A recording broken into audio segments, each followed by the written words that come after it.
Good evening. My name is Joe Sam Robinson.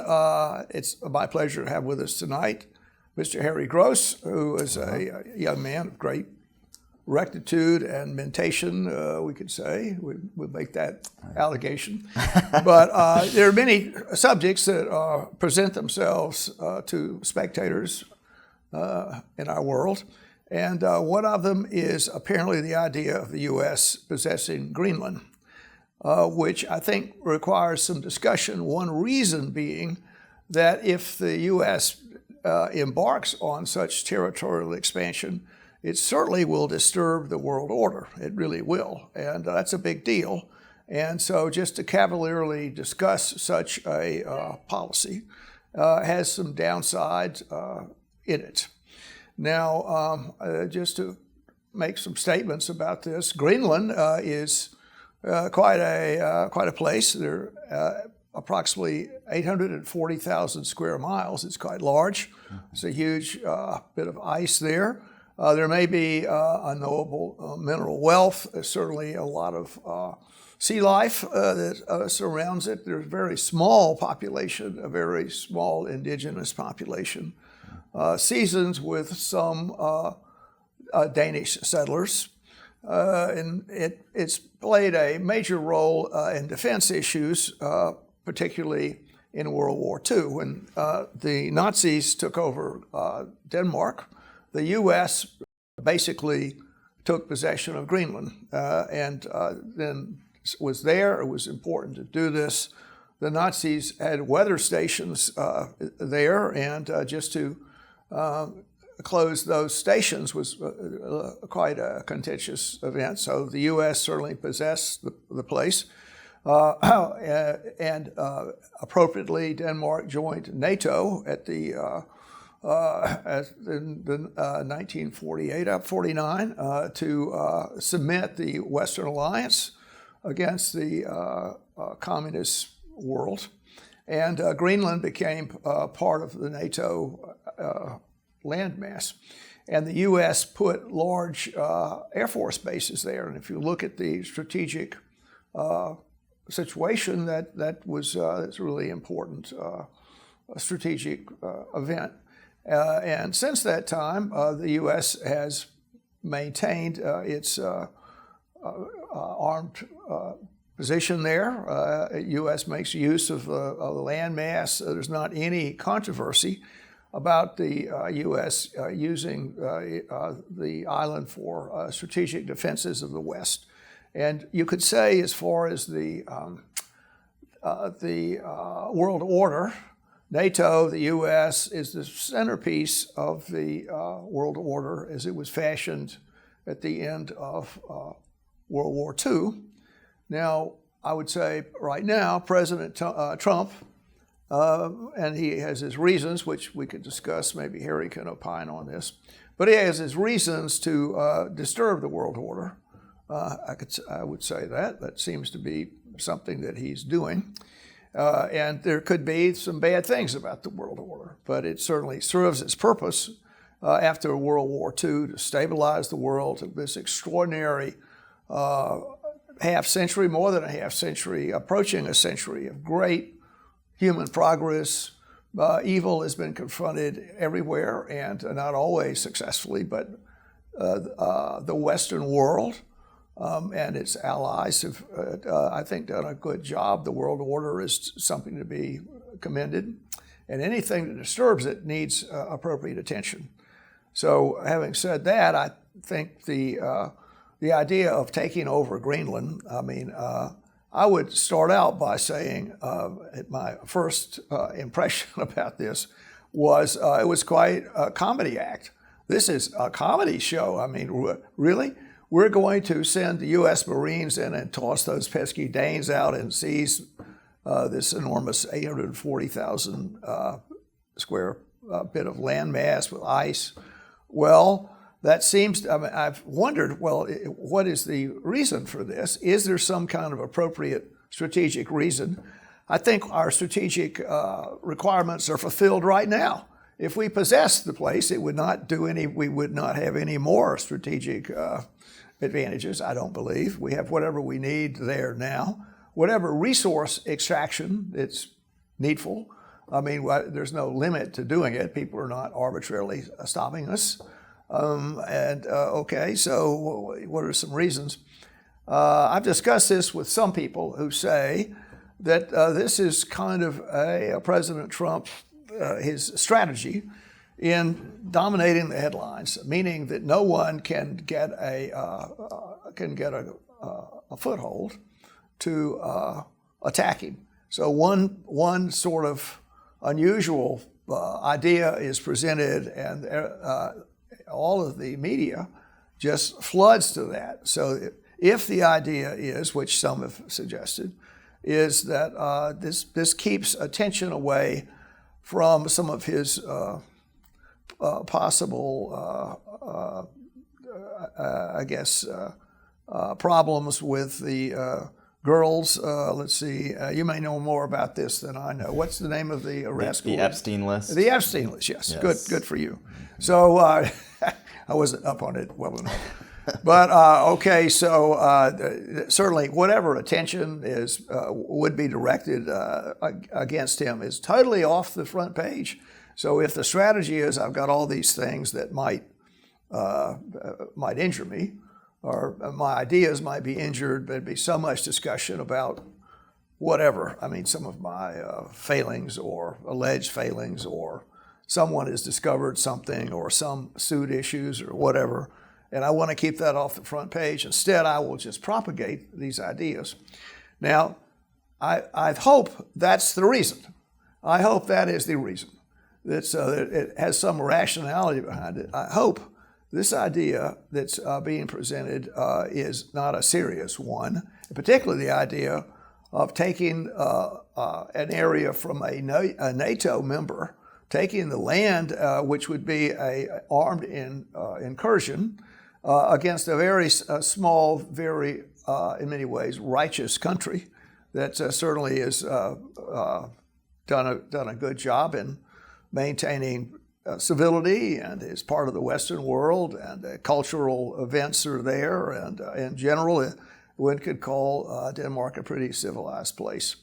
And I will now make one segue into one more comment, is the U.S. did have the chance to possess Greenland in 1917. World War I was going on, and Denmark was just a spectator. And the idea was, well, we'll try and sort of get rid of some of our outlying territories and focus on the home front. So I think the choice were the Virgin Islands, the American Virgin Islands, or Greenland. And so I think people thought, well, I'd rather have it's nice beaches there. You get rum is available. You could sit on the beach there, and it's quite a difference, isn't it? You could have the Virgin Islands or Greenland. And so the U.S. bought the Virgin Islands and then passed up on Greenland. And then a final comment before I ask for your opinion on this, Harry, is that allegedly the idea is, let's buy Greenland. Let's sort of like a real estate developer. You know, there's a big vacant lot there, and we could put some hotels there or whatever.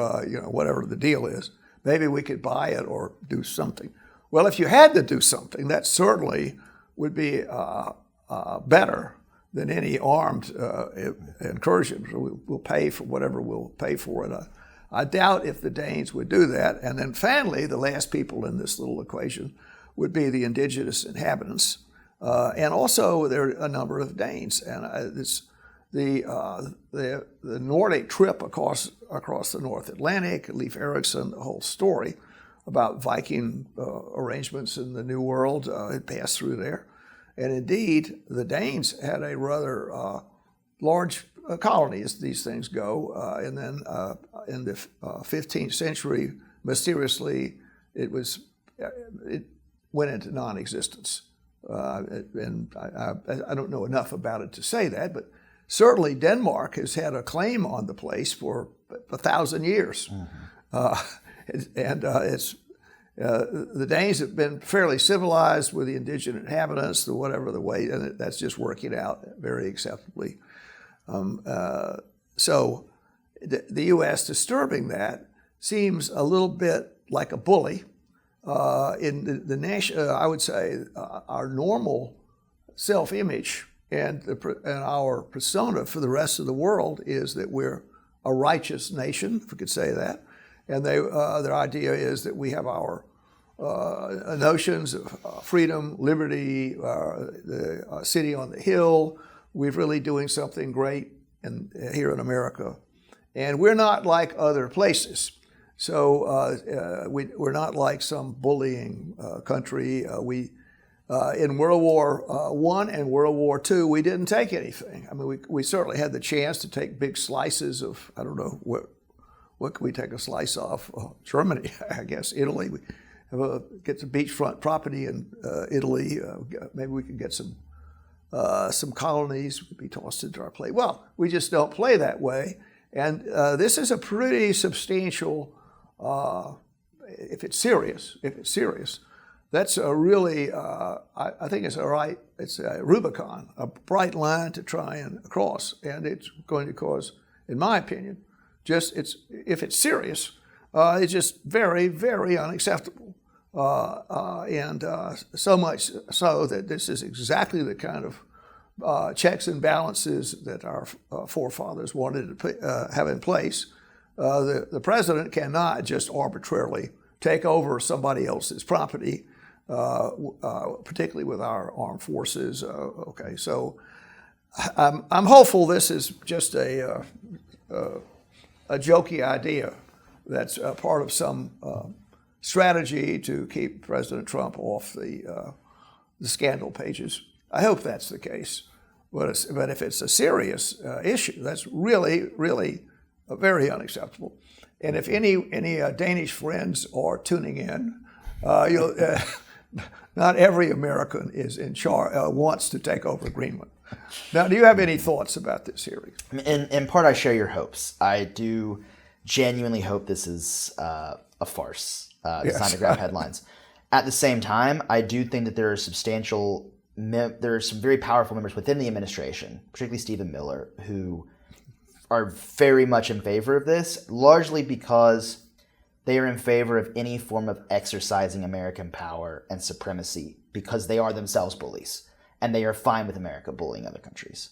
There is some strategic rationale for possessing Greenland, more so than we basically already do. Maybe there could be. I mean, if I'd like to be informed on the subject. As the Arctic opens up, Greenland is incredibly strategically valuable. As climate change shifts glacial melting patterns, as what we used to call Northwest Passage becomes more strategically viable. Russia has the largest border on the Arctic Ocean. Yes. Right? We have a tiny little bit with Alaska. Canada has the next largest bit. Greenland would give us significant power projection in the Arctic. But exactly. But we don't need that, so our flag doesn't have to fly there. The Danes say, "Sure, we're part of NATO. You want to put a submarine base there? Great. There would be no hindrance in strategic advantages. No, the problem would be that if we offended the Danes so much that they jumped out of NATO, it cracked NATO up, and indeed. The Danes have sent word, stop this. I mean, we don't like this. Stop saying you want to, just like the Canadians did not like, we're going to annex whatever it is, we'll turn you into states. No one likes that. No. That's very boorish. It's boorish behavior to say that. I think it would be fair to say, well, if you want to join up or something, you want a closer relationship somehow, we could certainly consider that or whatever, but it can't be we're just going to take your property. Yeah. It can't be that. And no human will go for that. I mean, they just don't, it's a non-starter. I mean, it's the same old story we've seen elsewhere in human affairs. The idea is we're going to take over your land, your property, and we're doing it because we feel threatened somehow. We're threatened, and if we secure your nation, your property will be somewhat protected. It's sort of the Roman idea about how the Roman Empire expanded. They would say, well, it looks like this is Gaul is there, and they could come. Someone could do something to us, and we'll just keep moving along. And Britain is there too. Well, maybe just they could cause trouble, and they just keep expanding further and further. So your imperium goes everywhere. Well, that certainly seems really kind of nutty. Do you think it is possible? How could this thing go forward? I mean, there's no way to do this. The Danes are not going to do anything. It's going to have terrible ramifications. Just talking about it a lot is extremely offensive. And, the world order requires a North Atlantic connection. It's very important, particularly with Russia and the Ukraine. It's important to maintain this world order, particularly against the Russian idea about reestablishing their empire, and the big deal I think about the UN and the lessons of World War II. We just don't take over countries. You just don't send your soldiers in there to do that. The idea is maybe this is changing. Also, it certainly legitimizes other nation states that wish to secure their borders, and there are reasons they wish to do it. You could say North Korea, for instance, would have a nice reason to take over South Korea. China is there, and who knows what other countries are there. You could say Israel is changing or wishes to change the borders in the Middle East. There are all kinds of complexities about how that works, how nation states fight with each other. And the idea is, I think, the nation states need to stop doing that, and that's sort of a post-World War II kind of story. Well, what would concerned people do? I mean, the problem is that that almost anything Trump does, people immediately say, well, it's bad or whatever. And but I think one needs to carefully ask, what are your reasons to do this? You mentioned some. I don't think they're valid. But if there are some reasons, they could be put out there. And the next thing is, okay, well, they're the reasons we like to do it. What's the downside of this, and how do you really want to accomplish it? And what is the legal arrangements that would allow a president just to take over, let's say, Baja, for instance? Well, that's pretty nice. Baja would be nice. You could go down to all the way down. The Gulf of California is right there. See the whales? We could just send our troopers in and take over. We could do anything. But it's not supposed to happen that way with the president arranging to do something like that. And presumably, the nation will negatively respond. Maybe Trump has some good ideas, some of them. If Greenland wanted to become a part of the U.S., they really wanted to do it, okay. I mean, but not with any sense of force at all. I mean, and I can't imagine they want to do it. They do not. They have been very vocal that they do not want this to happen. Now, I think maybe Trump's idea would be to pay them off. They don't have our real offer. It's $500. It's like a condo in in Key West. It's cold up there. Come on down. We'll give you condos, $1 million. We'll give you a new house. We're going to put some money on the table. Would that be persuasive? No. Denmark's already said there is no deal that they will accept. The locals have already said there's no deal that they will accept. But have they actually seen the deal? I mean, it doesn't matter what the deal is. They will not accept. That's the original. I mean, everyone has a price. The surprising thing is just how low it is. But there is a question of national sovereignty at stake here. Of course. The issue with Trump is Trump doesn't believe in that. That's what I mean. And the administration does not believe in that. The administration, particularly Stephen Miller's worldview, because this is Miller written all over it, but Rubio also subscribes to this to some degree. Hegseth subscribes to this because of his idea of might makes right. The administration's foreign policy worldview is a 19th century multipolar world.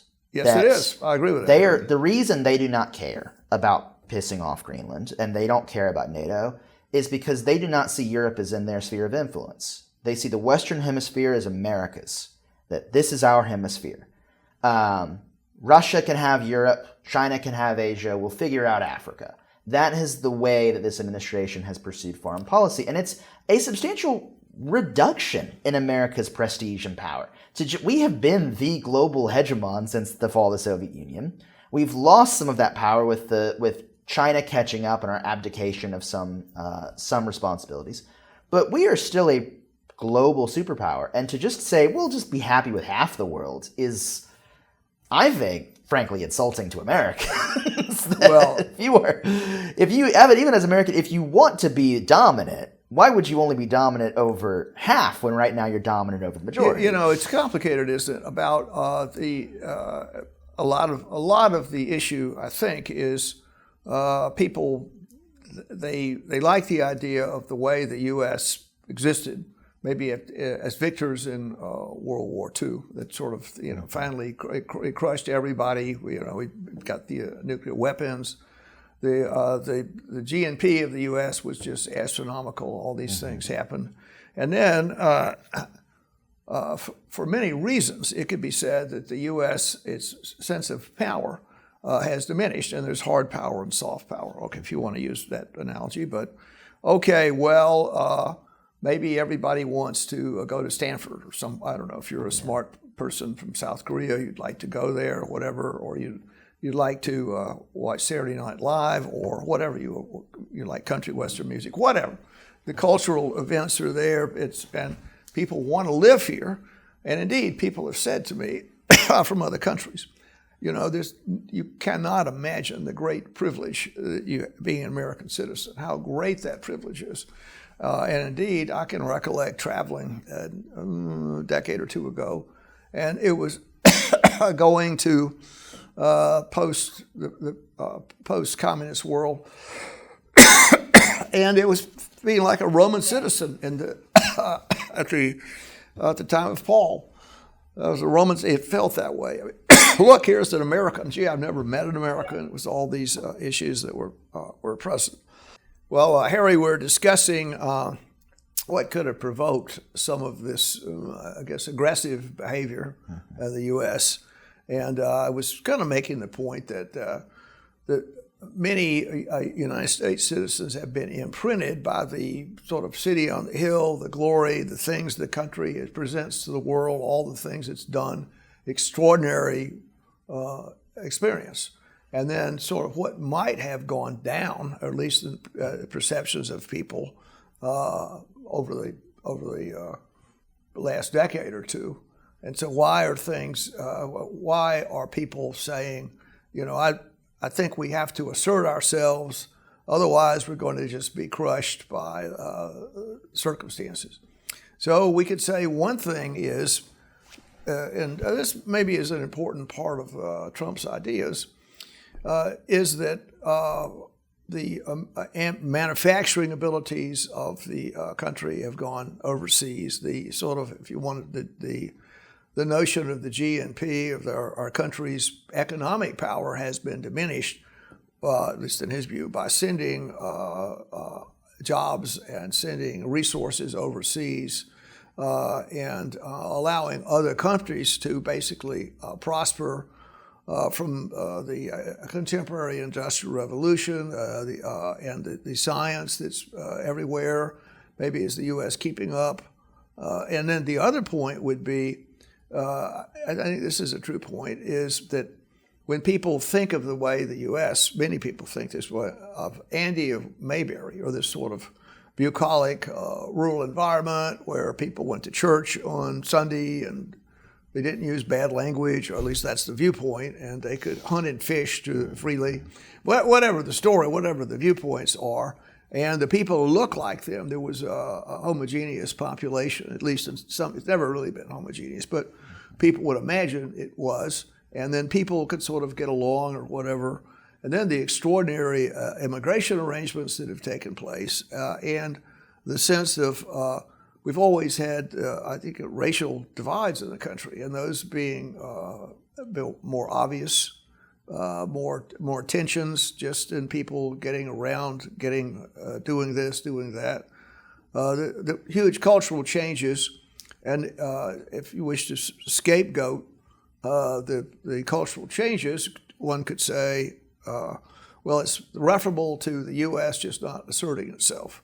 And those other countries, if they see our sinew, our what we're capable of, they'll back down, and thus we'll be okay. And we should not collaborate easily with people because they really want to take something from us. Well, Harry, we're continuing with our conversation here about why the U.S. may be so aggressive at this point. What are your thoughts about that? What do you think the reasons are that this policy seems to at least attract attention? Yeah. Part of it is we have an administration of bullies, and bullies like to show their power over people to prove aren't that many. they are Isn't strong. that? I mean, in other words, isn't that just part of the human condition? No, you don't it's think not. so? Okay, well, No, all right. because not everyone's naturally a bully. I But think not everyone, but there are bullies everywhere, Yes. and so you can't, in my opinion, say, well, no other administration has ever had a bully in it. I mean, there are Oh, plenty. no. There are plenty. And there so are plenty, and I'm about to cite some more. Well, there are many. So there are many things, and if you thought. If one wished to do a psychological evaluation of the present situation, in general, what's going on with that, I think it would be fair that there's a substrata of people that, bullies. Well, that's a pretty loaded word, but the idea is, well, people, I just going to strike out against, maybe there's a more charitable word, I don't know. The only aggressive behavior is the only salvation that's possible, or something like that. No, bullies bully people because they themselves are weak and insecure, and they have to project their strength onto other people to feel good about themselves. That's the nature of bullying, and that's what this administration is doing. And we have had plenty of bully administrations, and this is a return to many of those. What about Teddy Roosevelt? I was about to get back. But Teddy he's Roosevelt a did good bully. So actually, so here's the thing. With Teddy Roosevelt was one of my favorite domestic presidents as far as his domestic policy. Yes. He is one of my most controversial foreign policy presidents because the Roosevelt correlator is responsible for so much human misery in Latin America. And it's this exact same attitude. What this administration is going back to is to an America that seeks to impose its will upon other countries and that does not respect their sovereignty and their own independence. The United States of the 1890s and early 1900s was very much exactly what this is. Trump has cast himself, in his own words, as a new McKinley. And his foreign policy is coming to reflect that. We're going back to creating the American empire, to recreating the American empire. The American empire has never gone away. I mean, we have territory as far aflung, as any land empire, as the British Empire at this point. But we have hidden it through a fairly effective liberal democratic program where we have given the citizens of the Imperium some say in their own future. We have let places go. We let the Philippines go. We didn't really want to let Cuba go, but we kind of did. But we very much have behaved this way throughout most of our history. We had moved away from that for a little bit under FDR. We went back to it under the Eisenhower administration. Now, what about Truman, a Democrat? I mean, so you. Well, so in other words, the Republicans do not obey the Democrats often. Let me finish. We're not attaching partisanship because this is a bipartisan issue. Good. For the record, before you jump down my throat on attacking Republicans, the Truman Doctrine was not really applied in Latin America the same way that it was. We're talking about Western Hemisphere. The Truman Doctrine led to all sorts of intervention in Asia, particularly in Korea. We got into North Africa as well.